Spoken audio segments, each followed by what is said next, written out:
Bueno, muy buenas tardes.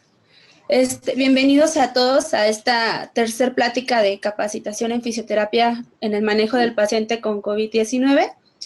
Como todos los días, agradecemos al Instituto Nacional de Salud para el Bienestar su apoyo para la ejecución de estas conferencias a través de su plataforma y a nuestros avales, el Colegio Queretano de Fisioterapia y a la Universidad Politécnica de Santa Rosa Jáuregui. También agradecemos la presencia de todos los fisioterapeutas. Por favor, nuevamente los invito a que vayan dejando sus preguntas en el chat para que al final se las podamos responder.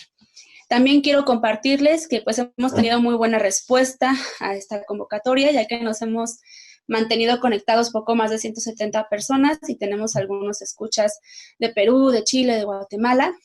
Sepan que esta capacitación pretende orientar a los licenciados en fisioterapia para que puedan brindar atención intrahospitalaria a los pacientes con COVID, ya que aquí en México pues son muy pocos los que tienen esta oportunidad y que además, hasta donde nosotros sabemos, no son contratados como licenciados, sino como técnicos o a lo mejor como otro profesionista.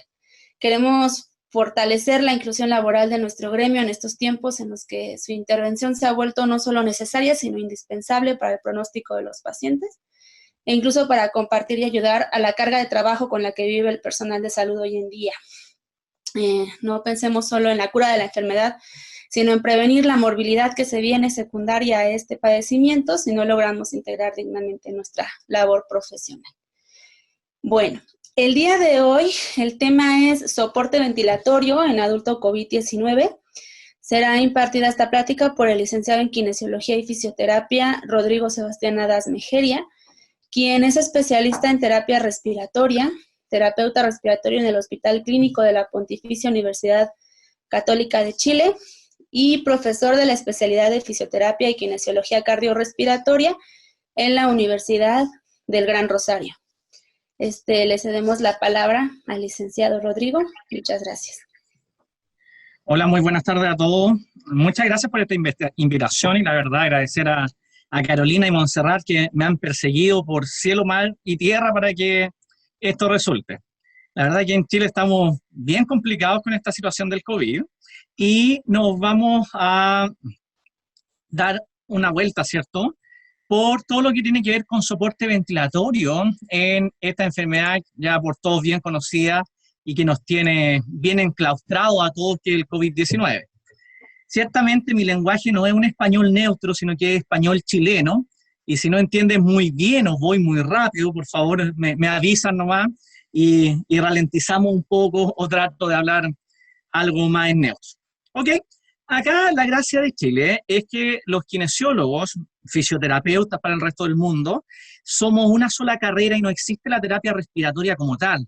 Por lo tanto, el kinesiólogo chileno es terapeuta respiratorio, es terapeuta motor, es fisioterapeuta, y cada uno de nosotros va haciendo su especialidad, donde nuestra especialidad es la kinesiología intensiva. Y esta kinesiología intensiva trata en la unidad de cuidado intensivo, en las unidades de paciente crítico, al paciente desde su soporte ventilatorio hasta su rehabilitación motora, readaptación al esfuerzo y el soporte previo antes que esto suceda. Por lo tanto, lo que vamos a retratar hoy día, vamos a revisar por proyección las alternativas de soporte ventilatorio en neumonía por COVID-19. Vamos a evaluar por evidencia indicaciones de inicio y fracaso de soporte, ya por lo menos dar un pincelazo con respecto a esto, y vamos a discutir aspectos prácticos de cada soporte, en especial de la ventilación mecánica invasiva. Para comenzar, ustedes ya saben que estamos en una situación pandémica, probablemente con este nivel de información nunca antes visto y con este nivel de contagio no conocido desde la influenza española. Tenemos gran cantidad de casos acumulados, ¿cierto? Estados Unidos, Canadá, México, Chile, Brasil, Perú aparecen como grandes exponentes, ¿cierto?, en cantidad de casos, pero esto también se debe a varios elementos adicionales como la capacidad diagnóstica de cada país, la distribución por población y las tasas con respecto a esto, donde ciertamente las tasas acumuladas nos están mostrando ciertos valores un poco más reales con respecto a lo que está pasando.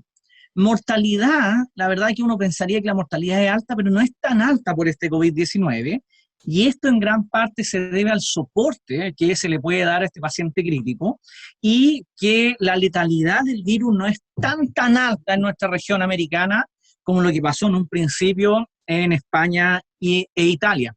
Por lo mismo nos encontramos una realidad un poco diferente, ¿cierto?, en respecto a letalidad, pero ciertamente la propagación por nuestro espíritu latino nos ha jugado bastante mal en el sentido de que tenemos contaminación por todos lados. A nivel nacional, esto es Chile, ¿ya? Y estos son los datos del Ministerio de Salud que lo hemos procesado nosotros, nos encontramos que ciertamente la tasa de contagio ha ido en declinación en las estimaciones, por lo tanto nos encontramos en una curva descendente con mucho miedo al rebrote que pueda venir después, y los fallecidos, vean ustedes que están en la escala del lado derecho, son valores bastante más bajitos, ¿ya? Pero vean ustedes que sigue la progresión de los contagios y habitualmente los picos de contagio están desfasados en 2 o 3 semanas con respecto al pic de fallecimientos, porque primero te contagia y a las 2 o 3 semanas estamos teniendo los fallecimientos en unidades de cuidado intensivo. Por lo mismo, si ustedes van siguiendo las curvas de su país, se van a encontrar con situaciones, espero, parecidas para que vayamos hacia una pronta baja. Y poblacionalmente, como les contaba, el gran susto de nuevamente hacer rebrote y recontagios, que hasta ahora está más o menos controlado por situaciones de cuarentena en este país. Con respecto a la fisiopatología del COVID-19, la verdad es que tenemos este virus invasor con forma de corona que entra al receptor de la enzima convertidora, aquí es donde se liga y ingresa, ¿cierto?, al epitelio pulmonar con efectos diversos. Primero, un efecto citotóxico directo. Con el solo ingreso al receptor estamos destruyendo la membrana de este y estamos generando una máquina replicadora de este virus que altera o desregula el reflejo de angiotensina-aldosterona. Por lo tanto, empezamos a tener inflamación, injuria del tejido, remodelamiento, inflamación, vasoconstricción refleja y aumento de la permeabilidad vascular. Si seguimos con esto, se empieza a generar un daño endotelial y un fenómeno entre inflamación y trombo, que ha sido la característica terminal de muchos de los pacientes por COVID-19, donde este daño del endotelio nos causa alteraciones muy relacionadas a la formación de trombos y muy asociado a la alteración del reflejo de vasoconstricción hipóxica que está mediada por óxido nítrico.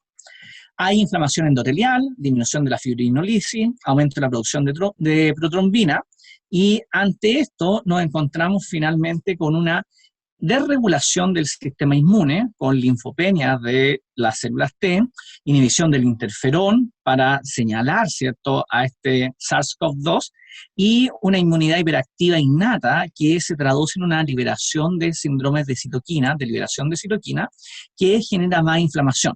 Por lo tanto, el COVID, si bien es cierto, tiene un acento muy respiratorio, muy a nivel de neumocito, ¿ya?, está alterando esta unión alveolo capilar, tanto a nivel de capilar como a nivel del alveolo, generando esto que han llamado malmente una tormenta inflamatoria. Pero esta tormenta inflamatoria no es solamente inflamación, sino que está asociada a trombosis, alteraciones de mecanorreceptores, suponemos, y alteraciones con respecto al control de esta inflamación. Los sujetos, ¿cómo se presentan? Probablemente más de alguno ya lo ha tenido, ¿cierto? Y tenemos en la fase aguda fatiga, disnea, dolor articular, dolor de pecho, tos, ¿cierto?, digeusia, dolor de cabeza, pérdida de apetito y mialgias.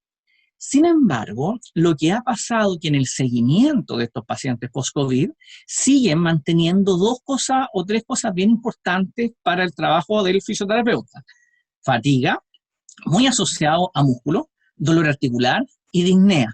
Por lo tanto, este sujeto, si bien es cierto, a nosotros nos toca tomarlo desde el principio, desde la unidad de urgencia muchas veces, o desde la atención primaria, finalmente el seguimiento de ello está muy relacionado a características de rehabilitación pulmonar. Y probablemente, perdón, y los pacientes graves, lo que estamos viendo es que estamos sacando pacientes vivos, pero con una cantidad de fibrosis bastante importante. ¿Quiénes tienen riesgo para el COVID-19 severo? Y esto viene de la Organización Mundial de la Salud: los adultos mayores de 60 años y con presencia de alguna enfermedad crónica no transmisible. Y en este orden: hipertensión arterial, enfermedades cardíacas, EPOC, enfermedades cerebrovasculares, diabetes, inmunocomprometidos, cáncer y el tabaquismo, que en algún momento fue propuesto como un factor de protección, que ciertamente no aplica a las complicaciones que pueden tener estos sujetos. Lo bueno de todo esto es que del 100% de sujetos que presentan COVID, hay un 30% asintomático, ¿ya? Contacto estrecho, muchas veces no tienen síntomas, pero vean ustedes que son contagiosos y tienen cierto grado de respuesta inmune. Pero esta respuesta inmune está en duda cuánto tiempo se mantiene después. Los sujetos, ¿cuál es la potencia de esta respuesta inmune, que parece que no es muy importante en los casos leves? Los casos leves y moderados, cerca del 55% de los sujetos, parten sin síntomas, hacen síntomas leves moderados, ¿ya? Siguen contagiando durante todo este tiempo hasta que se vuelven inmunes. Los severos a nivel mundial vienen a ser un 10% de los contagios. No hacen síntomas, parten con síntomas severos, se hospitalizan y durante estos 28 días, el mes completo, están siendo contagiosos. Por eso las cuarentenas vienen después de este tiempo de hospitalización, que acá en Chile al menos estamos fijos en 14 días post-infección, ¿ya? Y en estos post-alta hospitalaria. Y los que hacen síntomas críticos, que intubamos, ventilamos y están graves en las unidades, no hacen síntomas severos de manera rápida, mucha disnea, mucha dificultad respiratoria, se deben ventilar o estar en una unidad de cuidado intensivo y su salida es ser inmune o fallecer, y vean que en ambos casos siguen siendo contagiosos. Por lo tanto, tanto el manejo del sujeto que se recupera de un COVID es de precaución y tanto del sujeto que fallece con COVID también es de precaución, porque son sujetos que siguen infectando y pudiendo propagar este COVID-19. Nuevamente, y basado en la Organización Mundial de la Salud, la clasificación de la severidad del COVID está en una enfermedad leve, paciente sintomático, como resfrío, ¿cierto? Enfermedad moderada, dada por una neumonía, donde tenemos signos clínicos de neumonía, fiebre, tos, disnea, respiración agitada, pero no signos de una neumonía severa. Y en los niños que tienen una clasificación diferente, pero ciertamente y epidemiológicamente los niños se han visto poco afectados por este COVID-19, aunque hay casos y el PIMS, ¿cierto? Este síndrome inflamatorio, viene a ser actualmente la causa de ingreso de los niños por COVID. Y la enfermedad severa, neumonía severa, en adolescentes y adultos con signos clínicos, más uno de los siguientes antecedentes, ¿ciertos? Síntomas. Frecuencia respiratoria mayor a 30, distrés respiratorio severo o saturación bajo 90 en aire ambiente. Y este es el sujeto que va a ingresar a la UCI y el que nos va a empezar a complicar. Mientras el diagnóstico puede ser hecho, aplica el uso de imágenes como radiografía, escáner o tomografía computarizada o ultrasonido para ayudar, ¿cierto?, al enfoque clínico. Cuando entramos en esta enfermedad crítica, una de las opciones para las que se presenta este sujeto es el síndrome de distrés respiratorio, el ARDS, ¿cierto? O SDRA, como lo pronunciamos en español. Y esto se basa fuertemente en la clasificación de Berlín del año 2012, donde se presenta una semana de un insulto clínico conocido, por ejemplo, una neumonía o empeoramiento de sus síntomas, una imagen de tórax, ¿cierto?, con opacidades bilaterales, no explicadas por sobrecarga de volumen o colapso pulmonar. Este origen de los infiltrados habitualmente es respiratorio y no se explica por causa cardíaca, y los clasificamos de acuerdo al valor de su relación PAFI en leve, moderado y severo, si el valor está entre 200 y 300, entre 100 y 200, o bajo 100 cuando estamos con un soporte de una PIB mayor a 5 centímetros de agua. También hay definiciones basadas, ¿cierto?, en índices de oxigenaciones, en valores de SAFI, ¿ya?, para los niños, que son muy similares a lo que planteamos en adultos. La sepsis, ¿ya?, es una disfunción orgánica de compromiso vital causada por una desregulación de este sujeto huésped con respecto a infección, y está asociada a una serie de elementos adicionales como trombocitopenia, coagulopatía, extremidades frías, pulsos débiles, gastos cardíacos aumentados, bajas saturaciones de oxígeno, y finalmente el shock séptico es la hipotensión persistente a pesar de la resucitación con volumen, que requiere vasopresores para mantener presiones arteriales medias sobre 65 y lácticos, ¿cierto?, con valores, en este caso, menores a 2 milimoles partido por litro. Por lo tanto, este distrés, que es una enfermedad muy pulmonar, puede generar una sepsis, puede transformarse en un shock séptico, y nos encontramos que este virus, que partió como un virus muy pulmonar, muy neumónico, empieza a generar un descalabro a nivel regional de este sujeto. Ciertamente, todos estos sujetos que hacen síntomas, fiebre, tos, fatiga, anorexia, mialgia, diarrea, no todos van a cursar con un cuadro grave de enfermedad, sino que muchos de ellos van a estar con disnea y probablemente los vamos a tener que apoyar, pero los que van a hacer enfermedad severa están en el 14% de los sintomáticos, y los que van a hacer enfermedad crítica, distrés respiratorio, shock séptico o sepsis van a ser cerca de un 5%, y habitualmente aparecen cerca del día 8 al día 12 de la progresión de la enfermedad.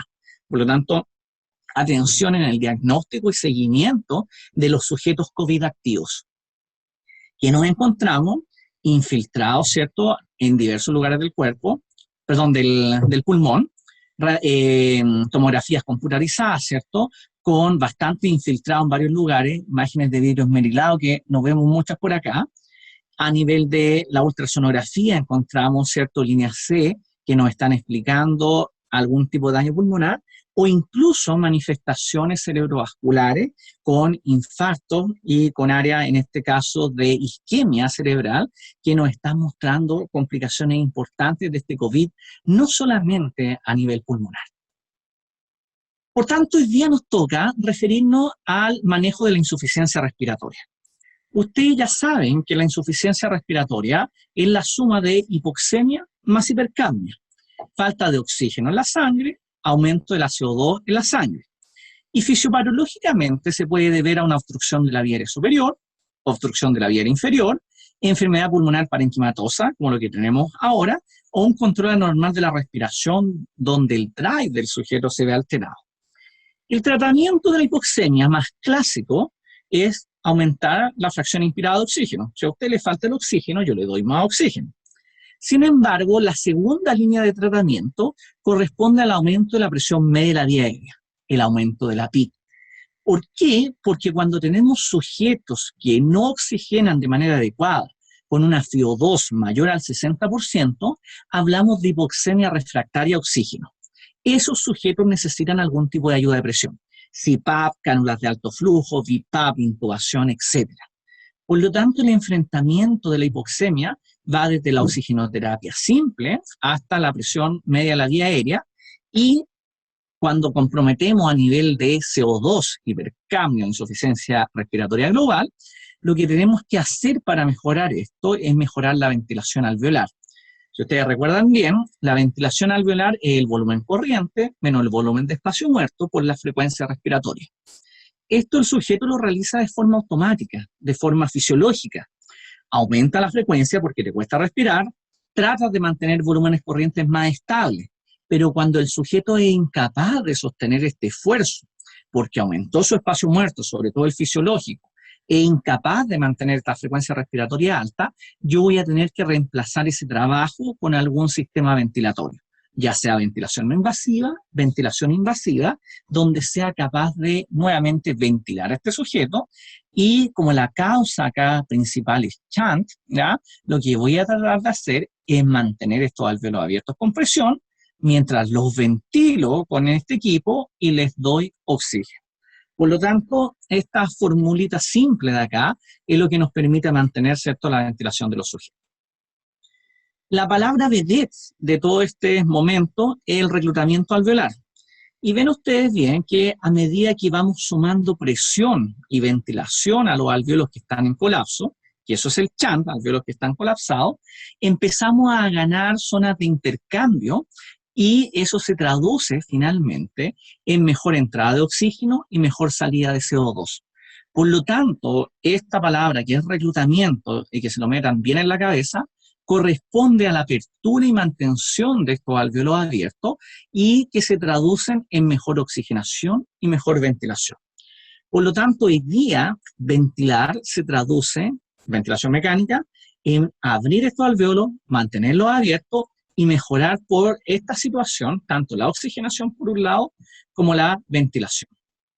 Por lo tanto, este reclutamiento depende de la ventilación, que corresponde a este mecanismo convectivo de movimientos de gases de aire, vital para el intercambio gaseoso en humano, y, como les decía, la ecuación de ventilación alveolar, volumen corriente menos espacio muerto por frecuencia respiratoria, es la que nos guía en este proceso. Saben ustedes bien que el espacio muerto anatómico es fijo y corresponde a la cañería de la respiración, cerca de un tercio del espacio muerto, del volumen corriente, pero que el espacio muerto fisiológico, que no lo consideramos habitualmente y que corresponde a los alveolos que deberían estar abiertos, pero que no están abiertos y haciendo intercambio en ese momento, es un valor variable. Y este valor es el que estamos jugando con toda nuestra estrategia ventilatoria y de fisioterapia respiratoria para ganar. Con este valor es con el que estamos trabajando para mejorar a nuestros pacientes y para cambiar el intercambio. Dentro del soporte, y vamos a caer nuevamente en una recomendación como esta, vean ustedes que en el distrés leve, PAFI entre 300 y 200, moderado, 200 a 100, y severo, bajo 100, tenemos diferentes estrategias que la estamos ocupando toda la verdad. Primero, moderado a bajos niveles de PIB, ventilación no invasiva. Cualquier elemento que nos dé presión. Y hoy día lo tenemos restringido hasta por acá nomás, PAFI de 200. Si iniciamos ventilación mecánica con volúmenes corrientes bajos, 6 a 8 ml por kilo, ¿ya? Si es que no aguanta. A medida que va empeorando este paciente, aumentamos los valores de PIB y pensamos en estrategias como posición prono, bloqueadores neuromusculares, uso de óxido nítrico, alta frecuencia, removedores extracorpóreos de CO2 y ECMO. Y vamos a ver que esto en COVID ha ido cambiando un poco, pues lo primero que nos apareció, ¿cierto?, en las discusiones fue el trabajo de Gattinoni como una pesquisa de estos pacientes COVID, donde nos decía, oye, yo tengo dos fenotipos, un fenotipo L y un fenotipo H, baja elasticidad, alta elasticidad, pero que los dos oxigenaban similares. A pesar de lo poderoso que puede ser Gattinoni, tuvimos e incluso escribimos más de alguna carta en contra de este supuesto, porque lo único que estamos viendo es que son dos etapas del distrés diferentes. No existen fenotipos, pues los fenotipos son poblacionales. Por lo tanto, esta progresión del distrés de un principio que corresponde principalmente a alteraciones vasculares, va avanzando a este distrés más grave y distrés más conocido, con mucho aumento del agua intrapulmonar, con mucha telectasia y muchos otros componentes proinflamatorios. Por lo tanto, nos perdimos un poco de esa definición de Gattinoni y empiezan a salir recomendaciones desde diversos lugares. Esta, por ejemplo, es la recomendación de nuestra Sociedad Chilena de Medicina Intensiva, de la cual soy director científico. Cuando tenemos un paciente sospechoso confirmado con COVID, si la saturación con FIO2 ambiental es bajo 92, partimos con oxigenoterapia. Si aumenta el trabajo respiratorio, tenemos en segundo lugar la cánula nasal de alto flujo, y si la respuesta es no favorable, seguimos en ventilación invasiva. Si la PAFI es bajo 150, prono y bloqueo neuromuscular, bajo 120, estrategias de PIB alto, PAFI bajo 80, considerar ECMO venovenosa. Alternativa, ¿cierto? No se recomienda la no invasiva en el caso de esta, salvo en descompensación de EPOC y edema pulmonar agudo, o tampoco la ventilación de alta frecuencia. Algo vamos a ver de eso. Sin embargo, nosotros antes de ese algoritmo, con el grupo WIVENT, que es un grupo internacional que tenemos participantes de México también en él, como el doctor Monares y nuestro colega Juan Carlos Pérez, nos encontramos que en este trabajito de algoritmo, y aparecen muchos algoritmos diferentes, en los estadios iniciales, si titulamos oxígeno de las saturaciones de 88-97, y la primera estrategia al bajar la PAFI o la SAFI bajo 300 es pensar en CPAP con valores altos, 8 o 10 centímetros de agua. En PAFI bajo 200 o ante aumento del trabajo respiratorio, pensamos en iniciar la ventilación, volumen corriente 6 ml por kilo, hoy día un poco más laxo, 6 a 8 ml por kilo, debido al aumento del drive, una PIB de 10, un driving pressure menor a 15, presión plató de 30 centímetros de agua, menor que eso, ¿cierto? Con sedación y bloqueadores neuromusculares. Seguimos empeorando en este paciente, titulamos la PIB, ¿cierto? Con una maniobra de reclutamiento que ya se las muestro, Y en valores bajos 150, como lo plantearon en el estudio PROCEBA, pensamos en prono y nuevas maniobras de reclutamiento. Si nuevamente nos encontramos con un pulmón con compliance normal o aumentada, pensemos en una etapa más vascular de este distrés y pensemos en óxido nítrico o algún vasoconstrictor sistémico como norepinefrina, o si nos vamos hacia la curva de una baja compliance o un potencial de reclutamiento más alto de este sujeto, pensemos en volúmenes corrientes más protectores, 4 a 6 ml por kilo, y una PIP más alta, entre 15 y 24 centímetros de agua, para lograr mantener este pulmón estable. Vean ustedes que esto no es diferente a lo que pasa en el resto del mundo, debido a que el soporte ventilatorio utilizado en diferentes países, Italia, Seattle en Estados Unidos, Italia nuevamente, Boston, Ámsterdam, Nueva York, va variando con respecto a cuántos de estos sujetos los tuvieron en ventilación invasiva, cuántos estuvieron en ventilación no invasiva y a cuántos le dieron la posibilidad de cánula nasal de alto flujo. Valores de PAFI diversos para clasificar la gravedad, valores de distensibilidades diversos, ¿cierto? E incluso valores de presiones de plató que eran diferentes, ¿cierto? Y aquí las tenemos en mediana y rango intercuartílico. Volúmenes corrientes, algunos reportan, vean que no son los volúmenes corrientes ultraprotectores que hablamos, sino que son volúmenes altos, FiO2 elevada y poco uso de la posición prono, que viene a ser hoy día la gran estrategia acá. Vean también que estrategias como el ECMO se ocuparon bastante poco, ¿ya? Y nos surgen más dudas sobre qué hacer. Dentro de los cambios que deberíamos plantear con respecto al tiempo de la intubación, probablemente es pensar, ¿cierto?, con una manometría esofágica, un balón esofágico, determinar si hay hipoxemia refractaria o hipercapnia, o mucho trabajo del sujeto para respirar, y eso se traduce en daño por el mismo sujeto. En ventilación mecánica, pensar ya cuáles son los valores de protección real. Si nos quedamos los 4 ml por kilo para bajar las presiones plató, o si damos volúmenes corrientes más liberadores en pacientes que comienzan a hacer doble trigger, ¿cierto? O set de aire. Idealmente mantener esta presión plató bajo 14. Con respecto a PIP, probablemente la mayor indicación es ocupar una PIP individualizada. Ya no más a la tabla PIP FiO2, ¿ya?, sino que evaluar bien cuáles son los que tienen potencial de reclutamiento, sobre eso reclutar y mantener, y evaluar la respuesta de este PIP al lado de la cama del enfermo. Posición prono, en ausencia de contraindicaciones, o el prono, en los pacientes con PAFI bajo 150. Ahí es donde estamos rescatando a estos pacientes. Y considerar ECMO veno-venoso en pacientes refractarios a todo, ¿cierto?, con mucho daño pulmonar, mucha acidosis respiratoria, a pesar de PIP alto, prono, etc. Por lo tanto, salen recomendaciones generales con respecto al manejo, ¿cierto?, de estos sujetos más graves. Esto nuevamente es Chile. La curva azul corresponde al lado derecho, ¿cierto?, que es el comportamiento de casos, pero vean ustedes que lo que tuvimos que hacer en el país fue aumentar de cerca de 1.800 ventiladores mecánicos a pasado los 3.000, 3.500 ventiladores, equipos disponibles para estos sujetos. Y vean que esto depende completamente de la curva de casos. Acá tenemos a los sujetos que están en ventilación mecánica, en esta curva roja, y vean que a pesar de que los casos van a la disminución, seguimos subiendo en casos de ventilación mecánica y recién hace una semana quebramos la curva hacia abajo. Y vean ustedes que seguimos consumiendo nuestro equipo disponible de ventilación mecánica. Por lo tanto, sin duda, si es que no hubiera habido una inversión fuerte de este gobierno para lograr tener ventiladores disponibles, la situación habría sido más catastrófica con respecto a mortalidad. ¿Qué pasa en Chile? Esto hasta la semana pasada. Ven ustedes que tenemos pacientes COVID en ECMO, 22 pacientes, en prono una gran cantidad de pacientes que están en posición prono, cerca de un tercio de los pacientes.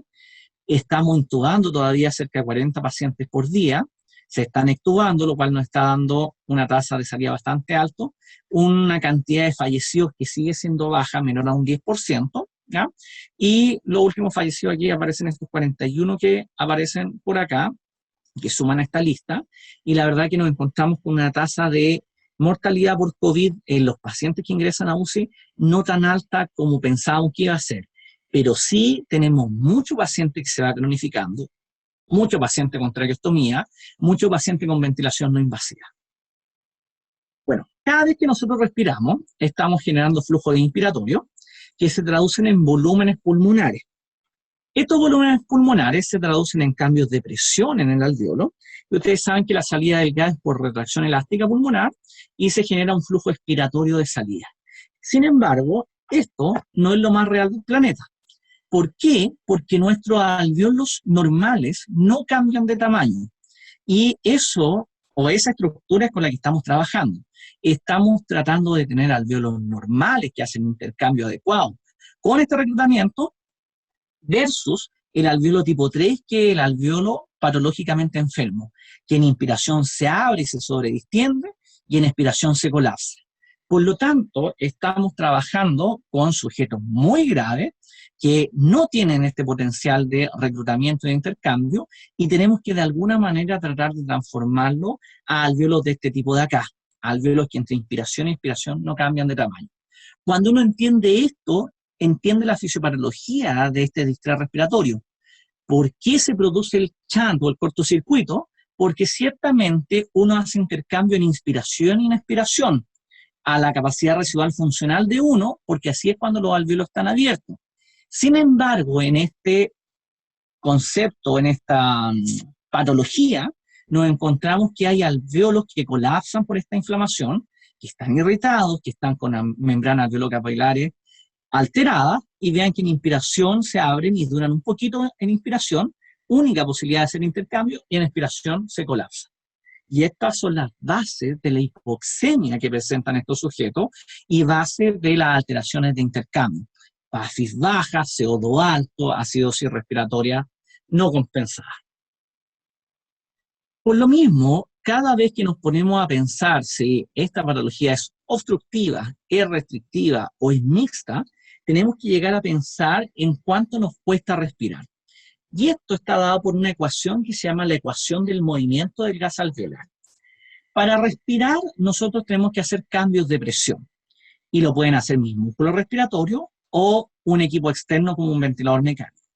Para vencer un trabajo resistivo, atravesar el aire a través de esta canilla, ¿cierto? Esta cañería, más un trabajo elástico, que es distender estos pulmones, más una inertancia, que es el estado basal del sistema. Si eso lo llevamos a ecuación, la fuerza que tenemos que hacer en presión tiene que vencer un flujo por una resistencia, más una elastancia por volumen corriente, más la autopip. Y recuerden que la elastancia es el inverso de la distensibilidad. Por lo mismo, si yo quiero respirar más rápido, si se empequeñece mi vía aérea, si mi pulmón se pone más elástico, más duro, por decirlo en palabras simples, o quiero respirar a un volumen corriente más alto, tengo que hacer más fuerza. ¿Quién hace esa fuerza? Mi músculo respiratorio. Y por eso los sujetos llegan en disnea, uso de musculatura accesoria, frecuencia respiratoria rápida.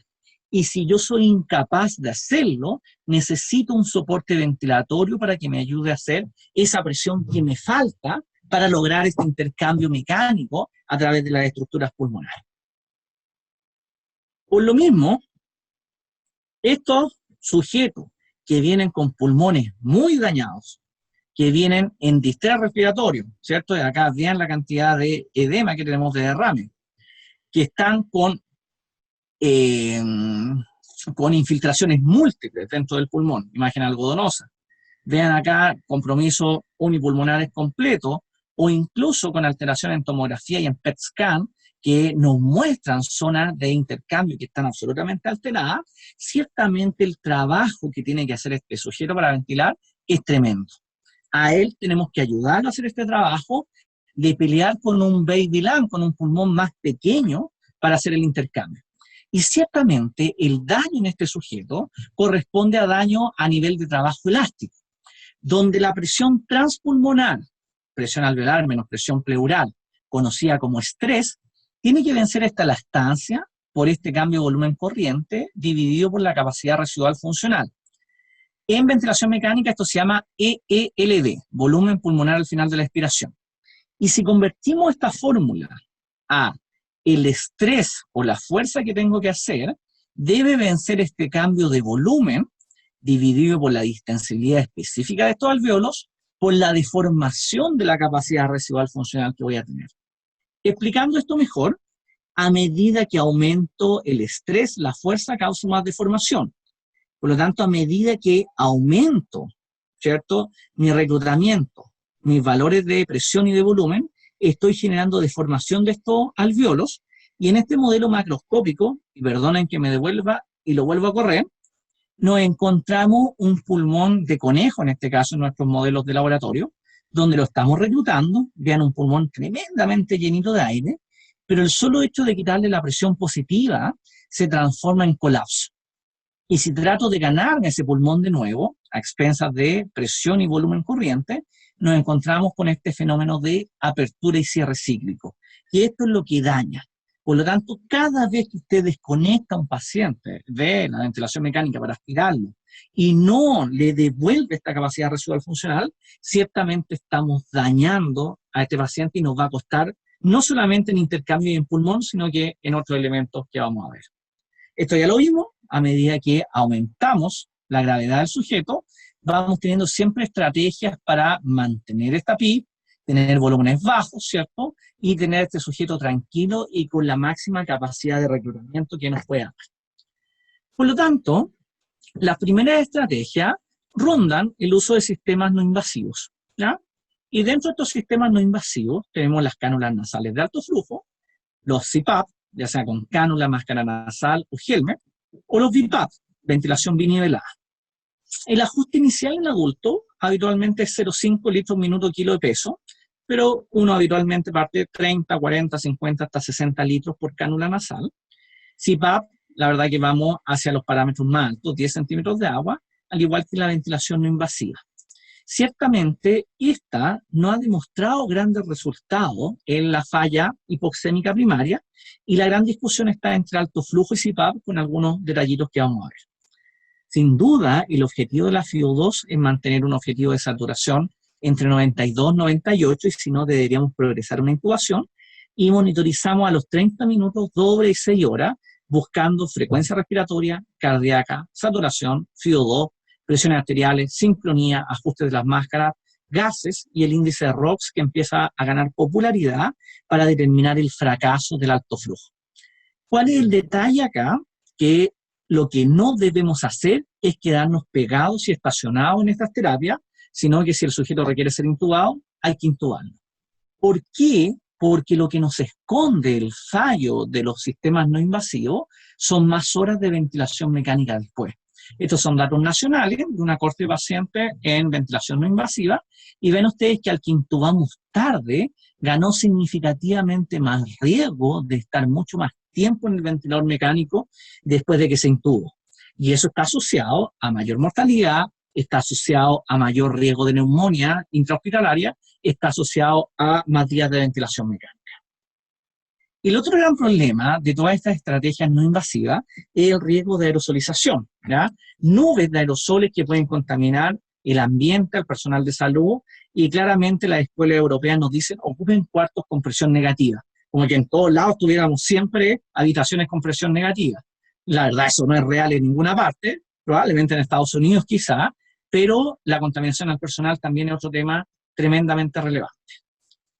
Por lo tanto, el primer enfrentamiento, después de la oxigenoterapia habitual, es el uso de cánulas nasales de alto flujo. Flujos de 1 a 60 litros por minuto por cánula nasal, pero con humedad adecuada y temperatura adecuada. Dentro de lo que es alto flujo, probablemente uno de los temas más de moda del último tiempo, con una cantidad de crecimiento de artículos en PubMed de cerca de un 10% de crecimiento por año, de cantidad de artículos. Vean cómo ha crecido exponencialmente esto de acá. Y está tan de moda que tenemos diversos equipos, dentro de los más comunes el Airvo 2 o el Vapotherm, que son equipos que ocupan una turbina o ocupan las redes de gases para entregar temperatura, humedad, flujos altos y una FIO2 aportada, ¿cierto?, que la podemos medir. Equipos que hacen la competencia, el Aquanace, irlandés, ¿cierto?, el GIFEN, que es un equipo chino. ¿Qué más tenemos acá? El Humidiflow, que lo tenemos acá en Chile, que es un equipo taiwanés de alto flujo. o incluso algunos que se empezaron a producir acá en Chile, como el Yaca, de un amigo que con un ingeniero empezaron a producir sistemas de alto flujo en Quillota, con sistemas bien simples de automatización de procesos.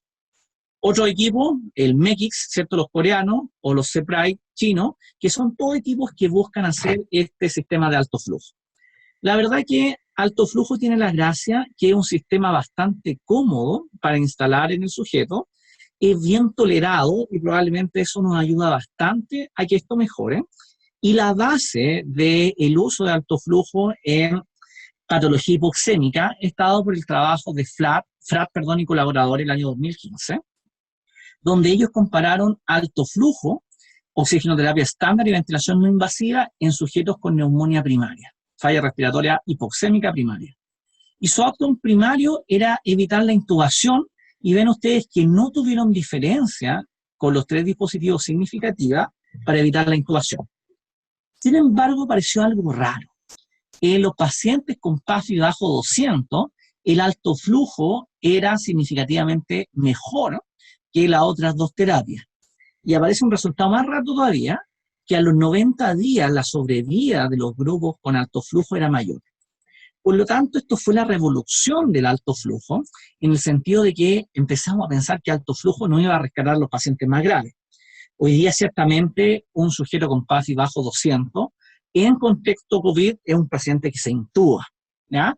Y lo otro que discutimos bastante es que la ventilación no invasiva de este grupo francés era con ventiladores de UCI, no eran con equipos de no invasivos reales, por lo tanto tenían problemas, ¿cierto?, de adecuación y de sincronía paciente-ventilador. Por lo tanto, con este estudio se empezó a ganar bastante espacio con respecto a alto flujo, hasta que empiezan a aparecer los metaanálisis, donde nos encontramos que con respecto a la mortalidad, vean ustedes que entre la oxigenoterapia estándar y el alto flujo no hay diferencias con significación estadística considerando los grandes trabajos de alto flujo, y tampoco hay cambios significativos a favor de la necesidad de ventilación mecánica. Parece ser que aquí está un poco más cargada la curva, ¿cierto? Y acá, la verdad, con un intervalo de confianza bien estrecho y muy cercano al valor neutro, que nos dice que los sujetos en alto flujo podrían requerir menos ventilación mecánica que la oxigenoterapia estándar, pero mortalidad en ningún caso.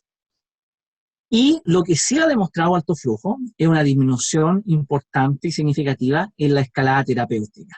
Por lo tanto, son sistemas que nos ayudan de algún modo a frenar la progresión de la enfermedad, ¿ya?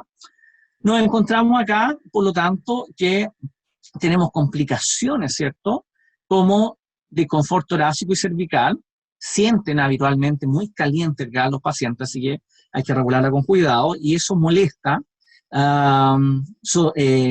olores desagradables, mucho calor, ¿cierto?, disconfort torácico, y fíjense lo que encontró Fratt acá, que muchos de ellos seguían o evolucionaban con shock séptico, paros cardiorrespiratorios o arritmias cardíacas en alto flujo y en la oxigenoterapia estándar. Ciertamente esta es una población un poco más compleja al parecer, y que muchos de ellos también adquirían, ¿cierto?, infecciones relacionadas a la UCI.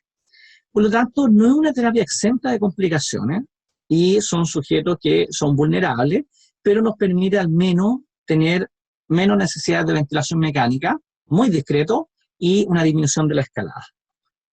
¿Cómo discontinuamos, cierto, el uso de alto flujo? Habitualmente con fracciones inspiradas bajo 40% y valores de índice de ROX, ¿cierto? Esta SAFI, partido por la frecuencia respiratoria, con valores un poquito más altos.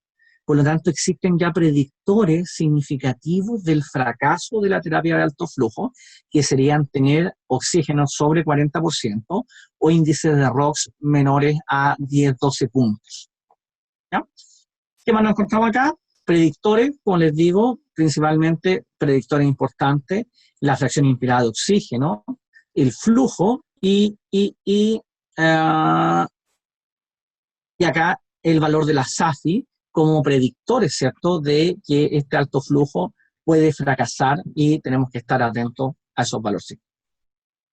La otra complicación importante de las cánulas de alto flujo están relacionados al widespread aéreo, a la propagación de aerosoles. Y ven ustedes que una cánula de alto flujo corrida, ¿ya?, con espacio, puede generar aerosolización del gas expirado del paciente a unos centímetros importantes de distancia. Vean que al tenerlo en mala posición, se forma una nube de aerosol, en este caso con un nebulizador sobre la cánula de alto flujo, que puede contaminar este medio ambiente, y la solución simple para esto es que en cánulas nasales de alto flujo proponemos el uso de una mascarilla quirúrgica encima de la cánula para evitar la propagación del gas, ¿ya? Y nos ha resultado bastante bien porque no tenemos grandes casos de contaminación del personal de salud, que además está con todas sus medidas de protección personal. Y es una discusión tremenda para tener mascarillas adecuadas, por lo menos KN95 hacia arriba. La ventilación no invasiva a presión positiva es lejos lo más utilizado, ¿cierto? Actualmente ya no tenemos equipos a presión negativa, y hay diferentes tipos de equipos que son capaces de hacer este trabajo. Desde los antiguos ST30 a ventiladores de casa, como los Harmony o el BPAP3 de Resmer, Respironic Vision, los V60, que lo hemos ocupado incluso para ventilación invasiva actualmente, Dreyer Carina o equipos de gama media como el Trilogy o el Stellar, son ventiladores capaces de generar una muy buena ventilación no invasiva, y ciertamente estos equipos del lado derecho tienden a tener mejor sincronía con los sujetos. También tenemos la posibilidad de ocupar los ventiladores de UCI, pero ya sabemos que su performance para la asistencia ventilatoria no invasiva no es tan adecuada como creemos que lo estamos haciendo. Por lo tanto, si queremos mantener un sujeto en muy buena no invasiva, la verdad que debemos ocupar buenos ventiladores no invasivos. ¿Dónde se ha recomendado, cierto, esta no invasiva? La verdad que en la falla respiratoria de novo es una recomendación no hecha. Antiguamente estaba descartado. Sin embargo, hoy día probablemente existe la posibilidad del rescate de cerca de un 30% de pacientes que van a ser rescatados con la ventilación no invasiva y van a evitar la progresión a la ventilación invasiva. Sin embargo, esto todavía está en discusión. Vean que hay recomendaciones fuertes para EPOC descompensado, ¿cierto? Edema pulmonar cardiogénico y algunas recomendaciones condicionales, pero ciertamente el gran valor de la no invasiva está en este grupo ya de EPOC y de edemas pulmonares cardiogénicos ya en evolución. Fíjate acá que con respecto a la enfermedad viral pandémica, tampoco hay una recomendación hecha. ¿Por qué? Porque no tenemos tanta evidencia, y la evidencia más disponible corresponde a la pandemia MERS, ¿cierto?, de Medio Oriente pasada, que demostró estos valores con respecto a no invasiva. ¿Qué se le ha achacado a la no invasiva? Hui ha sido un gran investigador de esto, que ha evaluado en diferentes sistemas qué pasa con la no invasiva, y si usted no puede filtrar su ventilación no invasiva, el widespread aéreo de aerosoles puede llegar a distancia cercana al medio metro de distancia del sujeto. Por lo tanto, las fugas de estos sistemas no invasivos podrían llegar mucho más allá. Y esto pasa en las máscaras que ustedes conocen, puede pasar en un helmet que esté mal ajustado, que ha sido el otro ganador de acá, y que actualmente con helmet en buenas posiciones, sin fuga, podríamos evitar esta progresión. Por lo tanto, si usted da ventilación no invasiva con portales abiertos, créame que va a estar disparando COVID a todo el ambiente. Por lo mismo, empezamos a hacer consideraciones importantes en el uso de la interfase y los portales expiratorios, donde estamos poniendo filtros, en este caso HMFs, de característica EPA, y con codos que no permiten la fuga para que el aire expirado de la ventilación no invasiva salga filtrado al medio ambiente. Con helmet y sistemas de 2 ramas también se pueden ocupar filtros, al igual que con helmet y ventilaciones con ventiladores con una sola rama, podemos poner filtros en sus vías expiratorias. Para que hagan la diferencia, estas son las máscaras habituales, ¿cierto?, que tienen portales de fuga por acá, y al utilizar esta misma máscara, esta es una XXS, la verdad, con un codo azul, ahora hacemos desaparecer la fuga del sistema y la vía expiratoria queda ya sea en el ventilador mecánico o en los portales de fuga que utilizamos en la ventilación no invasiva. Véanlo acá, ¿cierto? Ventilaciones no invasivas con ventiladores de UCI, donde ponemos filtro en las vías expiratorias y evitamos la contaminación del medio ambiente, son alternativas también, ¿ya? Diferentes tipos de interfaces, ¿cierto? Esto es de pediatría, y la verdad que los helmets lo hemos probado, lo hemos tratado de desarrollar también, este es Alberto Medina, y vean que el trabajo es ser capaces de poner filtros de manera adecuada para evitar que el aire expirado del sujeto contamine el medio ambiente. ¿Qué ha demostrado esto? Que dispositivos como el helmet tienen mejores tolerancias en la falla respiratoria hipoxémica, tienen bastante más horas de uso acoplado al sistema, porque se aguanta bastante mejor, y además son capaces de tener una mayor sobrevida. Entonces, esta cosa tan rara y novedosa como el helmet, vean ustedes que nos empieza a mostrar reducciones de la mortalidad en hipoxemia primaria con el uso de elementos adecuados. Cuando revisamos este trabajo de JAMA del 2020, que muy, pero muy, muy interesante, nos encontramos con algo tremendamente simpático, ¿ya? Y esto lo que nos muestra es que hay grupos que son muy amigos del alto flujo y otros que no son tan amigos del alto flujo, pero en ambos casos sucede lo mismo. Al comparar las máscaras faciales, ¿cierto?, con el helmet, no hay diferencia, sí, perdón, hay diferencia a favor, ¿cierto?, de la, de la mortalidad a favor de la máscara con respecto al helmet. Por lo tanto, estrategias como el helmet son mejores para mejorar la sobrevida que las máscaras faciales. Cuando comparamos las máscaras faciales con las cánulas nasales de alto flujo, no hay diferencias con significación estadística. El valor neutro de estos intervalos es 1, recuerden. Al comparar las máscaras con la oxigenoterapia estándar, no hay diferencia, pero vean ustedes que al comparar los helmets con las cánulas nasales de alto flujo, hay una reducción significativa del riesgo de mortalidad en el grupo helmet, al igual que cuando comparamos helmet con oxigenoterapia estándar, y cuando comparamos alto flujo con terapia estándar de oxígeno, no hay diferencia. ¿Qué nos muestra esto?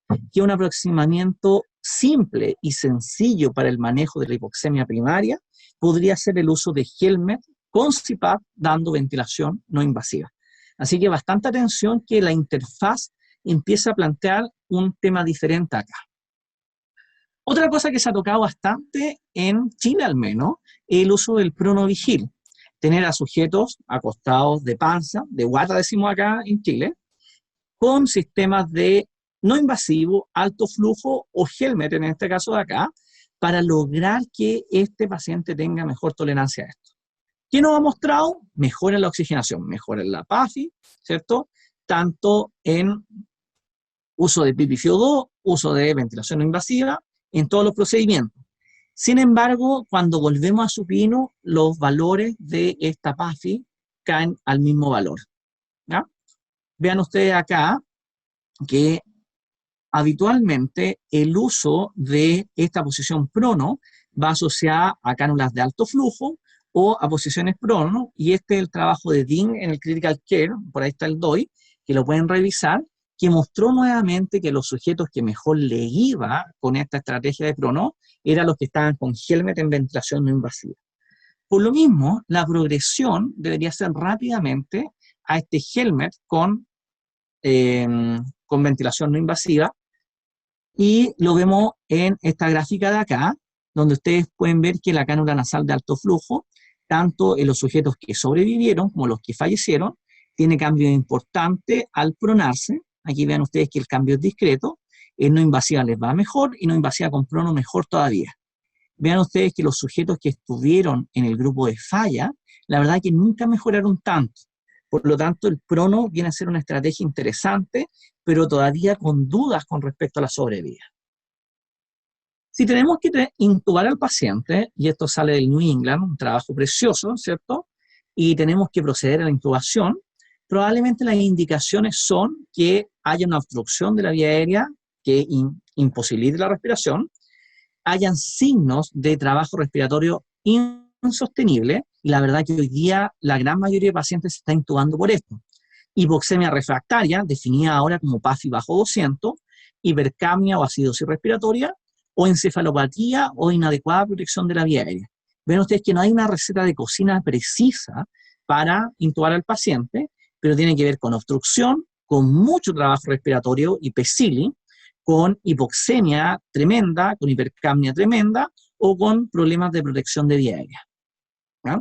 Hay que tener consideraciones adicionales, ¿cierto? Si hay dificultad en esta intubación, si está inestable hemodinámicamente para partir con vasopresores, si podemos predecir el deterioro de esta falla, si cuando intubamos tenemos que mejorar la seguridad del procedimiento de planificación de la intubación o del transporte del sujeto, y si estamos todos seguros de los temas de control de infecciones.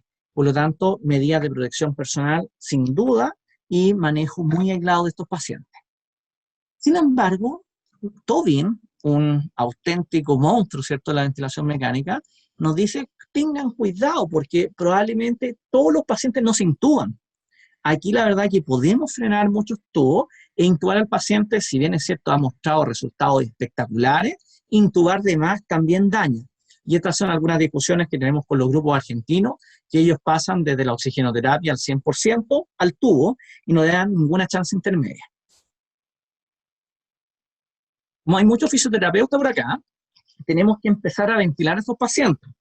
Y la ventilación manual ha sido una de las estrategias que más aerosolización y contaminación de los profesionales de la salud hacen.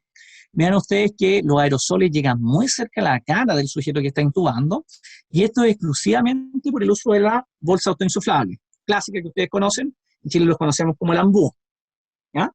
Esto, ¿cómo se mejora? Simplemente poniendo un filtro entre la máscara o el tubo del paciente y el dispositivo, porque el aire sale por estas válvulas expiratorias. Si ustedes tienen dispositivos como estos, vean que se puede poner filtro aquí, filtro acá, o incluso filtro a la salida de la válvula expiratoria del sistema para evitar contaminar el medio ambiente. ¿Cómo ventilamos a los sujetos? Esto sí es más tarea de cocina o receta de cocina. Volumen corriente 6 a 8 ml por kilo del peso predicho. Y el peso predicho para las mujeres, la ecuación de Robbins, ¿cierto?, es 45 más 5 más 0,41 veces la altura en centímetros menos 152,4. Para hombres es la misma fórmula, pero en vez de 45,5, 50. Ese es el peso ideal con el que vamos a trabajar. Vamos a ajustar la PIP, ya les voy a mostrar cómo, monitorizando la hemodinámica, la compliance respiratoria, el intercambio gaseoso en cada paso de PIP, y nos vamos a encontrar con la ventilación más clásica del mundo, que es el asistido controlado por volumen control. Si la presión plató, que es esta presión a flujo cero, medida en 3 a 5 segundos, es sobre 30, tenemos que pensar en reducir el volumen corriente a 4 ml, reducir la PIP si es necesario, o subirla en algunos casos, y permitir valores de presión plató más alta en pacientes con obesidad o con una distensibilidad torácica, de caja torácica disminuida. Pues las curvas que nos vamos a encontrar van a ser las siguientes. Curva de presión tiempo, con una presión inspiratoria pico, una presión plató si es que tengo flujo cero, y un valor de PIP. Esto es algo que nos comenta otro gran amigo del grupo WIVEN, que es Angelo Roncalli, y nos dice, ¿sabe qué? A usted, cuando aprende ventilación mecánica,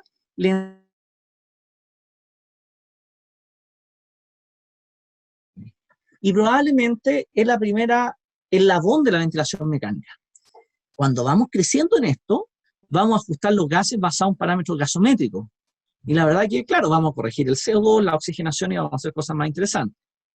Pero mejor que eso, después vamos a hacer ajustes para favorecer la ventilación mecánica protectora. Y esto ha mostrado disminución de la mortalidad.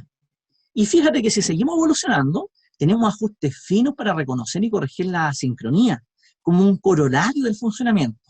Y probablemente la cúspide de esta curva de la ventilación mecánica, de esta pirámide, y es lo que queremos que todos lleguen en algún momento, el conocimiento racional fisiológico, y con eso hacer los ajustes del ventilador mecánico. ¿Qué está pasando a cada momento? Por lo mismo, este ajuste de volumen corriente de 6 ml por kilo es porque coincide con todos los mamíferos que habitan el planeta, salvo la jirafa. Pero vean que todos, proporcionalmente a su peso, respiran 6 ml por kilo. La verdad que no hay tanto animal obeso como humano. Nuestra ventilación normal es caótica, fractal y variable, ¿ya? Y la verdad que cuando lo empezamos a ventilar, nuestras ventilaciones se vuelven muy estereotipadas, que es lo que le pasa al sujeto enfermo.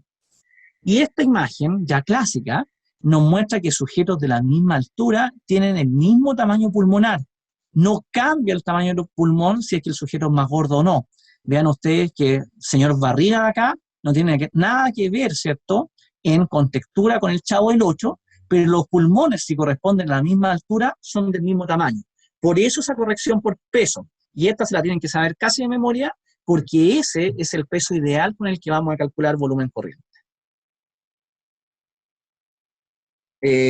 Con respecto a la ventilación, tenemos dos tipos de ventilación clásica: volumen control y presión control, flujo cuadrado acá, la más clásica, presión control, presión cuadrada acá. Y nos salen valores de presión inspiratoria pico, presión meseta y PIP, y acá presiones, tiempo y PIP. El área bajo la curva, ustedes saben que es la presión media de la vía aérea. Lo bueno es que todo esto lo podemos medir. Podemos medir la resistencia de la vía aérea, presión inspiratoria pico, esta, menos la presión de meseta, dividido por este flujo inspiratorio. Podemos saber cuál es la distancialidad estática, volumen corriente expirado, ¿cierto?, partido por la presión de meseta menos la PIP. Y además podemos saber cómo es el comportamiento de vía aérea y alveolo, midiendo la distancialidad dinámica, como volumen corriente expirado, partido por PIP menos la PIP. Por lo tanto, tenemos información mecánica importante.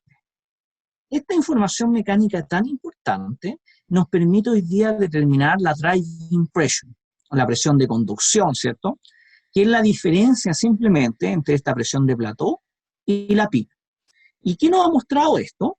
Que sobre los 15 centímetros de agua, esta es dañina, que cuando sobrepasamos ya los 7 centímetros de agua de presión plató, ya empezamos a tener posible daño. Pero el valor crítico es que sobre los 15 centímetros de agua hacia arriba, el comportamiento de este driving pressure nos está mostrando qué es lo que está sucediendo, ¿cierto?, con la mortalidad de estos sujetos. Vean ustedes que hay sujetos que a medida que empiezan a empeorar, el driving empieza a aumentar. Pero en muchos de ellos ya aumento la PIP y la driving se mantiene. Y lejos del paciente que nos conviene a nosotros en la UCI, es que al sujeto que le aumento la PIP, este valor de driving disminuye. Y es el sujeto que sobrevive. ¿Qué nos ha mostrado esto? Que la nueva ventilación protectora, 6 ml por kilo, ¿cierto?, con driving bajo, la distensibilidad ya en sus valores medios nos predice sobrevida, pero valores extremos de distensibilidad, valores muy bajos de distensibilidad y valores muy altos se asocian a mortalidad.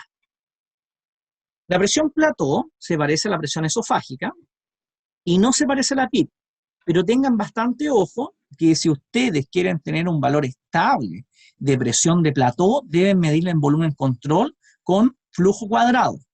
Si usted la mide en presión control, vean que habitualmente es más baja que la presión plató en volumen control, y cuando la medimos en curvas decrecientes, como en PRDC o en BC+, ven ustedes que parte más alta y después se cruza valores más bajos.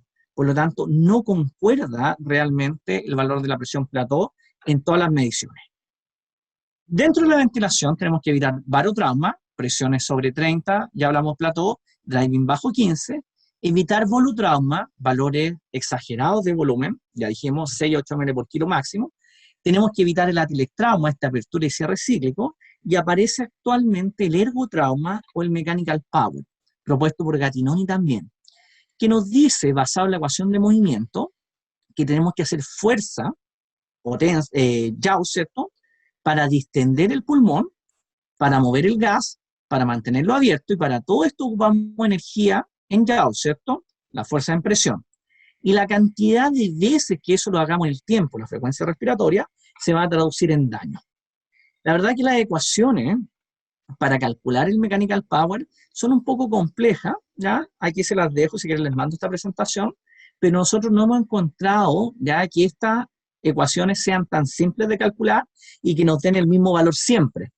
Y vean ustedes que aparece una serie de otras ecuaciones para calcular este mechanical power en volumen control, en presión control.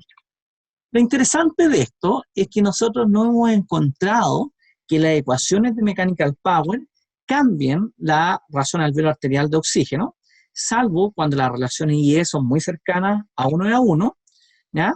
Y que tampoco se han asociado mayormente los parámetros a mortalidad. salvo a las 72 horas, donde los pacientes con relaciones IE muy cercanas 1 a 1, frecuencias muy altas y distancialidades estáticas bajas, tienen asociación a mortalidad en estos sujetos.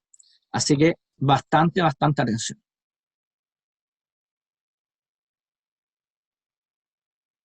Ay, perdón, me habían aparecido señales de chat, pero verdad que las preguntas son al final. Cuando vemos la ventilación mecánica, ¿ya? La verdad que cuando estamos insuflando a pulmones de pacientes, el aire tiende a irse hacia los sectores que les cuesta menos. Y probablemente la ventilación espontánea con la activación del diafragma se traduce en mejores distancialidades y mejores condiciones pulmonares para respirar. Esto la verdad que es habitualmente cierto, sin embargo, la disfunción diafragmática se puede traducir en injuria pulmonar. Y esta es la base de este PSILI, Patient Self-Induced Lung Injury, donde un sujeto que está respirando con un pulmón muy dañado, este músculo va a hacer mucha fuerza y va a terminar dañando el pulmón. Hay vías que ya están bien estudiadas, como que la existencia excesiva del ventilador causa problemas de músculo, que la PIP excesiva o insuficiente causa sobredistensión o de reclutamiento, y que hay disincronía, ¿cierto?, de falta de flujo que hacen doble gatillo. El PIP insuficiente también y la asistencia ventiladora insuficiente se traducen en excesivo trabajo respiratorio, al igual que la sedación insuficiente, que dañan por sobrecarga muscular, y vean ustedes que la sedación excesiva también causa atrofia por desuso del diafragma. Actualmente tenemos variados elementos de daño a nivel de pulmón. El profesor Cristancho, que también trabaja bastante con nosotros, nos muestra lo siguiente. Primero, existe miotrauma por sobreasistencia. Si yo hago todo el trabajo del diafragma y de los músculos respiratorios, el diafragma se atrofia. El segundo es mecanismo por infraasistencia. Si yo apoyo poco a este sujeto respirando espontáneo, el músculo se va a dañar por demasiado trabajo. Imagínense un desgarro, una contractura de diafragma, la verdad que no es grato. El trabajo excéntrico del diafragma produce lesión. Y esto es por un frenado expiratorio que hace que el diafragma se contraiga durante la expiración. Y esta es la explicación de una de las sincronías nuevas, que es el trigger reverso. Y vean ustedes también que en expiración tenemos atrofia longitudinal del pulmón, donde se empieza a cortar las fibras por falta de uso. Por lo tanto, el diafragma y los músculos respiratorios se pueden dañar mucho si es que no lo dejamos trabajar. Pero si los dejamos trabajar en exceso, con ventilaciones activas del músculo respiratorio, nos encontramos con algo nuevo que se llama el reclutamiento tidal, dado por un swing pulmonar dinámico. Vean ustedes que cada vez que el sujeto respira espontáneo, lleva aire a estas zonas dependientes de gravedad, pero eso nos cuesta tremendas unidades de presión pleural, y eso es daño. Finalmente estoy haciendo atelectrauma entre las zonas anteriores y posteriores, y simplemente estoy desreclutando. Por lo mismo, parece ser que la estrategia de parálisis, tanto en volumen control como en presión control, es capaz de disminuir este swing pulmonar y el evitar que el paciente respire las primeras 48 horas, como nos demostró el estudio de Papacia en el año 2010, mejora la sobrevida al día 90 comparado con placebo. Y exclusivamente porque previene el daño de la respiración agresiva, espontánea, que pudiera estar asociada a liberación de más mediadores inflamatorios. El año 2019 aparece el estudio PETAL, ¿ya? Un estudio francés, estadounidense, que no nos muestra diferencias de sobrevida o de alta en estos pacientes a lo largo de los 90 días. Sin embargo, las poblaciones de PETAL versus el estudio de Papazian son poblaciones diferentes con respecto al daño basal que tienen estos pulmones y el swing respiratorio que estaban haciendo. Abrir y cerrar alvéolos es muy malo, porque nos causa atelectrauma, que aumenta la permeabilidad alveolo-capilar, da más gasto cardíaco, aumenta la perfusión orgánica distal, genera injuria bioquímica o biotrauma, y toda esta es la base de la disfunción orgánica múltiple. y sepan ustedes que los sujetos en UCI se mueren de disfunción orgánica múltiple. Mientras más órganos vaya comprometiendo, voy aumentando el riesgo de que estos sujetos mueran y nuevamente en un crecimiento exponencial tremendamente interesante. Por cada órgano que yo comprometo, el riesgo de mortalidad aumenta 64 veces. Para evitar eso, aparecen las maniobras de reclutamiento. Y probablemente conocemos dos, las 30-30, 40-40, ¿cierto? 30 segundos de CPAP a 30 centímetros de agua, o 40 centímetros de agua por 40 segundos, o las maniobras escalonadas. Y hoy día apuntamos más a esta, que tiene mucha mejor tolerancia cardiovascular. En nuestro grupo WIVENT proponemos esta, una maniobra inicial, 10, 15, 20 segundos, perdón, 20 de PIP en 60 segundos, ya sea con un volumen corriente de 6 ml o con un driving pressure de 15. Disminuimos la PIP ya en 30 segundos, de 2 en 2, hasta encontrar el mejor valor, y después titulamos nuevamente a esta PIP individualizada, que es la mejor que ajusta, ¿cierto?, basado en la distensibilidad del sujeto, ¿ya? El modo ventilatorio queda a juicio del clínico, si es presión control o volumen control, pero lo suficiente para generar los 6 ml por kilo. Y esto se los dejo como una tabla muy sencilla de seguir para reclutar pacientes. Tengan atención, sí, que es una maniobra de reclutamiento que causa cambios rápidos de la oxigenación, nos muestra mayor reclutamiento, pero ese paciente es el que más se muere. El paciente que más le recluta en su estrategia es el que más se muere, porque nos está hablando del pulmón más inestable. Y tiene riesgo, hipotensión, desaturación, escape aéreo y lo que ya dijimos. El tipo que más recluta, más se muere. Por lo tanto, su máxima en el soporte ventilatorio es proteger estos alvéolos de varo y volutrauma, volúmenes, presiones altas, ¿cierto?, de atelectrauma, y durante todo el ciclo ventilatorio prevenir el biotrauma, reotrauma, endotrauma, ergotrauma y el PECIL que estamos hablando actualmente. Por lo tanto, tenemos varias misiones en el cuidado de este pulmón. ¿Qué opciones tenemos? Volutrauma, evite los 4 a 8 ml por kilo de peso predicho. Atelectrauma, o PIP óptima. Biotrauma, utilice todas las anteriores. Barotrauma, presiones plato bajo 30 centímetros de agua. Y saturaciones en estos sujetos de 88 a 92. No seamos tóxicos por oxígeno para evitar que se dañe. Prono, después del trabajo de Guirín, el estudio Proceda, nos demostró que necesitamos al menos 16 horas de prono para que haya cambio importante en la sobrevida. Y que nos demostró que los sujetos se extubaban mejor, tenían traqueostomías similares, pero que la mortalidad a los 28 días era significativamente menor en los que estuvieron en prono. Bastante atención con eso. ¿Cómo funciona el prono? Habitualmente nos enseñaron mucho de West, de la zona BQ y todo eso, y los trabajos más antiguos como el de Hess del año 82 nos mostraba que el pulmón de abajo ventilaba mejor. Hoy día nos hemos dado cuenta que todo eso no corresponde, incluso el mismo West saca sus papers diciendo que me equivoqué en los BQ. ¿Por qué? Porque la ventilación siempre es mejor en dorsal que en ventral. Y en prono mejora un poquito la ventilación, pero es porque el corazón carga hacia adelante. La perfusión siempre es mejor en dorsal, pero cuando yo prono al sujeto, la perfusión se homogeneiza. Y las relaciones BQ que ustedes conocen son variables si estamos en infralaterales o estamos en prono, ¿ya? Siendo mayores hacia las zonas ventrales en supino y mejores hacia las zonas dorsales en prono, donde hay más alvéolos y hay más perfusión por la salida del callado aórtico. Vean ustedes que esta posición de prono nos ayuda a descongestionar, ¿cierto?, con este corazón que va hacia adelante, ¿ya? Estos alvéolos que están colapsados en la zona posterior y nos permite mejores oxigenaciones. Y vean ustedes también que este prono se traduce en una homogenización de la relación BQ versus el supino, y por eso es una estrategia que, si bien es cierto, no es de reclutamiento, nos ayuda a mejorar el intercambio por movimiento del detritus inflamatorio desde la zona dorsal a la anterior, y con eso tenemos mejores perfusiones.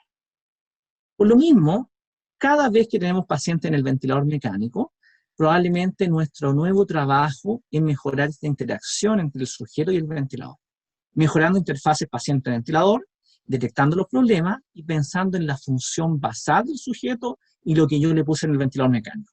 Drive ventilatorio, función muscular previa, demanda de aire, resistencia, distensibilidad, volumen. Lo vimos todo eso. ¿Qué modo le ponemos? ¿Cuánto soporte? ¿Qué trabajo respiratorio impuesto tiene? Volumen corriente, trigger, post-trigger, ciclado, tiempo inspiratorio, tiempo expiratorio. Y esto de acá que deberíamos traerlo de todas nuestras escuelas. Detectar síntomas y signos clínicos del sujeto, reconocer los problemas, dar respuesta, reconocer y cuantificar con el ventilador, tener alarma, gráfica y ver cómo responde el ventilador a estos cambios. Por lo tanto, esta interacción, que es el eslabón 3, ¿cierto? A 4 de el manejo del ventilador mecánico es clave. Elementos un poco más complejos, siempre va a estar relacionado el volumen y la presión con respecto a los valores del comportamiento mecánico del sujeto. Por lo tanto, no pueden dejar de pensar en compliance y resistencia cada vez que estemos ventilando sujetos. Resistencia dada por la vía aérea, compliance dada, ¿cierto?, por el tejido pulmonar y árboles bronquiales muy chiquititos que hacen la transición de esta cañería gruesa a esta zona de intercambio. Por lo mismo, la fisioterapia respiratoria en estos pacientes va a ser diferente si nuestro objetivo está en la vía extratorácica, que son inspiraciones forzadas, bronquiolos proximales, inspiraciones forzadas, todo aspiración, bronquios medios, inspiraciones lentas, cambiamos la velocidad, ELGOT, expiración lenta prolongada, drenaje autógeno, y finalmente, si queremos llegar al pulmón profundo, esta zona de interacción entre el bronquiolo y el alveolo, necesitamos ganar aire, inspiraciones lentas. El weaning también es otra parte importante, de que se intubó el sujeto, a que lo empezamos a hacer pruebas diarias en presión de soporte y CPAP, sujetos que respiran y que hacemos pruebas diarias para saber si puede salir del ventilador, hasta llegar a una prueba de ventilación espontánea, donde podemos alargarnos y pensar en sujetos que van a ocupar traqueostomía, o que extubamos y van a ir a una falla de extubación alta, donde estamos con corticoide, con nebulizaciones de adrenalina, o con fallas de extubación baja, donde tenemos dentro del arsenal CPAP, ventilación no invasiva o cánulas de alto flujo como sistemas de soporte, con los cuidados de filtro que necesitamos, o la reintubación que lejos nos podría traducir, ¿cierto?, ventilación crónica. Para terminar, vamos a ver dos soportes diferentes. Uno es la ventilación de alta frecuencia, muy conocida en el mundo neonatal con ventiladores híbridos, y en adultos se ocupa habitualmente el sensor MEDICS. Corresponde a un sistema de reclutamiento rápido, con volúmenes corrientes pequeños y ventilaciones de alta frecuencia suprafisiológica, que nos permiten, ¿cierto?, tomar este pulmón que está en muy malas condiciones, ser capaces de reclutarlo rápidamente, como lo que vamos a ver acá. Vean que en base a presión media se recluta muy rápido este pulmón, y sobre eso oscilamos, por lo tanto da volúmenes corrientes pequeños. Una estrategia muy utilizada en neo, pero que en el año 2013 fue absolutamente proscrita en adultos por futilidad o por mayor mortalidad debido al pobre control del volumen corriente. Entonces, si bien es cierto, es una estrategia muy usada en los niños más pequeños, en adultos se podría reflotar si es que tenemos buenos controles de volumen corriente y del gas expirado. El óxido nítrico es un potente vasodilatador que se da por vía inhalada. El gas atraviesa la membrana, llega al alveolo bien ventilado, atraviesa la membrana alveolo-capilar y genera vasodilatación.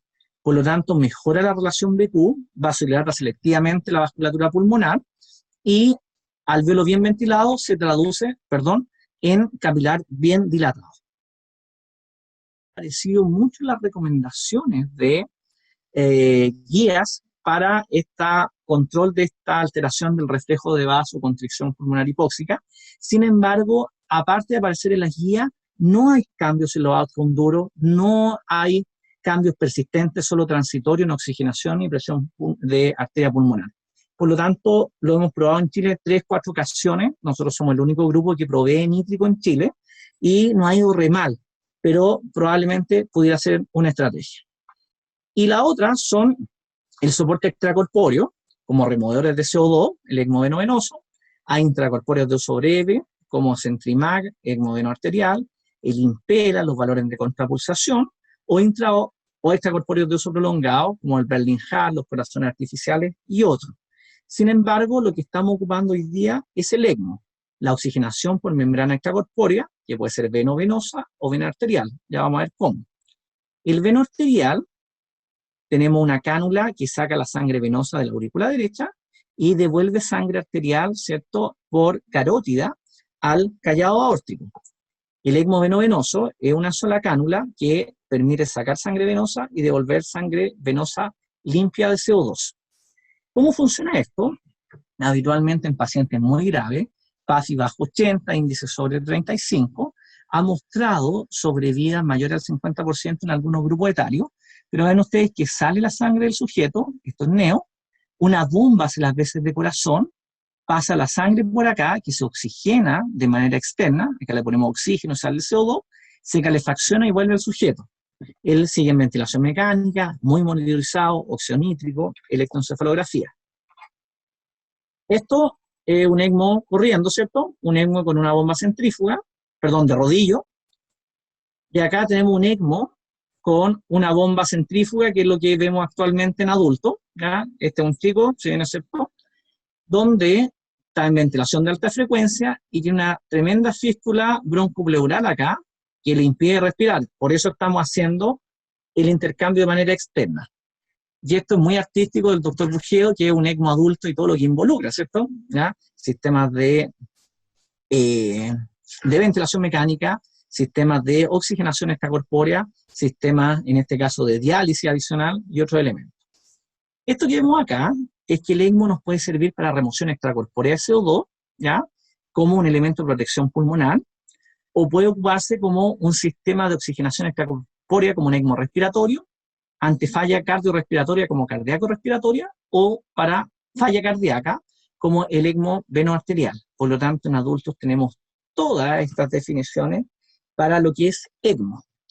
Hay diferentes indicaciones, la ELSO es la más grande, tenemos la del ensayo de Eolia, que va a mostrar un par de cosas interesantes, o la guía de la Sociedad Chilena de qué sujeto ingresa a ECMO, y les digo, les comparto esta clase para que tengan todas las referencias, y los resultados son interesantes en neo, muy alta sobrevida, en pediátrico muy alta sobrevida, y en adultos que no les va tan bien. El ECMO respiratorio sí, tiene bastante sobrevida con respecto al ECMO cardíaco, alta respuesta rápida. Ante esto, el estudio Eolia, que probó el ECMO en distrés respiratorio, mostró que no habían diferencias significativas de sobrevida.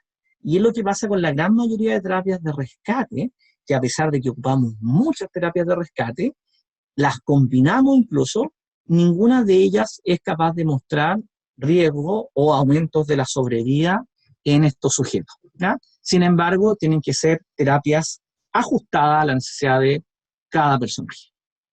Y para terminar, y no aburrirlos más, sino van a morir acá de tanta cosa rara, es que no se olviden que el COVID no solamente es pulmón, puede tener alteraciones neurológicas, tiene alteraciones renales importantes, que ya sean por COVID o por la inflamación sistémica que este produce, hay alteraciones hepáticas, hay alteraciones gastrointestinales, cardíacas, tromboembólicas, endocrino y dermatológicas. Por lo tanto, si bien es cierto, lo que más nos atañe a nosotros y lo que más nos complica la complicación respiratoria del COVID, hay manifestaciones extrapulmonares que son muy importantes de revisar y que ustedes estén muy encima de ellas. Finalmente, los kinesiólogos en Chile nos estamos haciendo cargo de este sistema de hospital digital, que hacemos asistencia a nivel nacional vía videollamada para todo el país, y si necesitamos ayuda de médicos o enfermeras, los llamamos ya para que se conecten ante preguntas de todos los profesionales de Chile con respecto al manejo de COVID-19, lo cual nos ha abierto fuertemente, ¿cierto?, esta visibilidad ante el mundo, y les dejo mi mail, cualquier cosa, y cualquiera de mis datitos si quieren estar en contacto conmigo. Les agradezco mucho su presencia, creo que hablé demasiado, ¿ya? Y, por favor, todas las preguntas que ustedes requieran, aquí estamos para poder responderlas. Adelante, Carolina. Muchas gracias, licenciado. Nos pregunta Areli Mendoza, ¿qué recomendaciones o experiencias puede dar para el equipo de protección personal que usaría un fisioterapeuta? Tipos y qué debe observar al pedirle una intervención sin tener formación pulmonar. Oye, difícil. Bueno, los elementos de protección personal que estamos ocupando acá de base son, primero, lavado de manos, ¿cierto? Pechera desechable, plástica, doble guante, antiparras, ¿cierto? Gafas, máscara N95 superior, tenemos ahora las KN95, estamos llegando a las P100, Sobre eso, gorro, ¿ya? Cofia y el protector facial. La verdad que cada vez entramos con eso. El uniforme para ver pacientes COVID-19 son los uniformes de pabellón, de quirófano, que en estos momentos cada sujeto que va a ver un paciente COVID se tiene que cambiar de ropa a este uniforme, o si está en una unidad que es 100% COVID, anda con ese uniforme permanentemente y cubre calzado, ¿ya? Los buzos, que eran interesantes, llegaron muy poco a Chile y la gran mayoría de personajes se contaminaban al sacarse el buzo, ¿ya? Este mono completo. Por lo tanto, esa es lo que hemos peleado, que ocupe el fisioterapeuta en su intervención respiratoria de aerosolización alta, ¿ya? Que ahí estamos muy preocupados con respecto a eso. Si no es un procedimiento de aerosolización alta, la verdad es que el fisioterapeuta no va a entrar habitualmente, ¿ya? Y en el resto de los pacientes, por seguridad, aquí estamos andando con mascarilla para todos lados, estamos ocupando gorro en todas partes, protector ocular en todas partes y guantes de procedimiento de manera muy básica, ¿ya? Sí, ¿Mm? no, perdón, iba a decir algo.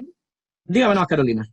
Ok, le pregunta Mario Valencia Morales, después de una prueba de ventilación espontánea, ¿se procede al entrenamiento de músculos inspiratorios vía IMT o por sensibilidad del respirador?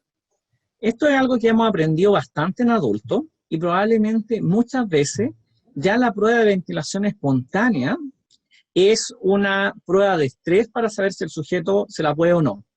Muchos de estos sujetos se les transfiere el trabajo respiratorio mucho antes. Así que rápidamente estamos pasando de asistido controlado por volumen a presión control en algunos casos por asincronía y a presión de soporte con CPAP cada vez que ellos se los pueden. Por lo tanto, el primer entrenamiento de readaptación al esfuerzo de músculo respiratorio es la disminución de la presión de soporte. Actualmente yo me niego a entrenar con trigger, salvo que el sujeto esté muy consciente de que tiene que vencer este trigger. Por lo tanto, podría ser una alternativa trabajar con la sensibilidad del respirador, pero debería ser un entrenamiento programado, porque finalmente es como una pesa para el sistema respiratorio. ¿Se puede hacer? Sí, y se podría titular exactamente igual que una válvula IMT. Sin embargo, al desconectar y conectar una IMT directa, estamos perdiendo todo el valor que puede entregar el CPAP o el efecto PIP que tiene el ventilador sobre el sujeto.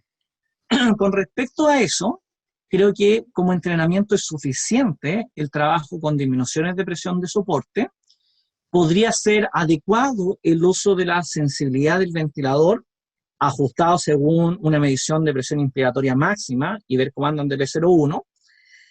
Y créanme que los pacientes con COVID tienen drive respiratorios tremendamente altos, entonces habitualmente pensar en entrenarlos cuesta bastante. Con respecto a lo mismo, me parece que el entrenamiento posterior de la extubación y cuando ya están funcionando de manera adecuada estos sujetos, podría ser interesante el uso de IMT, válvulas umbrales o válvulas de Martin para trabajar con ellos. Me parece que la IMT ahora no están cumpliendo un rol y el riesgo de que estos sujetos infecten al medio ambiente podría ser alto. Por lo mismo yo seguiría evitando desconectar a los sujetos del ventilador y aprovecharía la misma monitorización del ventilador para poder entrenarlo. Correcto. Le pregunta también Tania, ¿se puede suponer que todos los casos críticos COVID-19 son tipo 3? Me imagino que se refiere a lo del comportamiento alveolar. El comportamiento alveolar. No, la verdad es que un distrés respiratorio tiene un comportamiento habitualmente heterogéneo, ¿ya?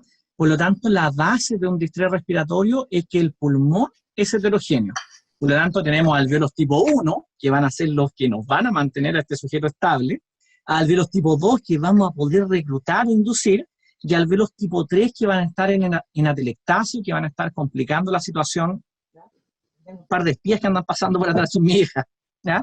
Y alveolos tipo 3, que van a ser los que están en franco colapso y que tratamos de recuperar, pero muchas veces tenemos que darlos como una zona de ventilación que está perdida, ¿ya? Y eso es lo que vemos inflamado, es lo que vemos en zona atelectásica y es lo que tratamos de pelearle cada vez de poder recuperar esos alveolos, pero sin lesionar a los otros alveolos que están sanos y que son los que están haciendo el intercambio.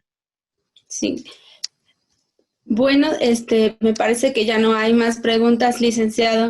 Pues nada más felicitarlo porque su ponencia muy interesante y pues por su dominio también del tema. La verdad son temas pues complejos, usted los hace ver muy sencillos.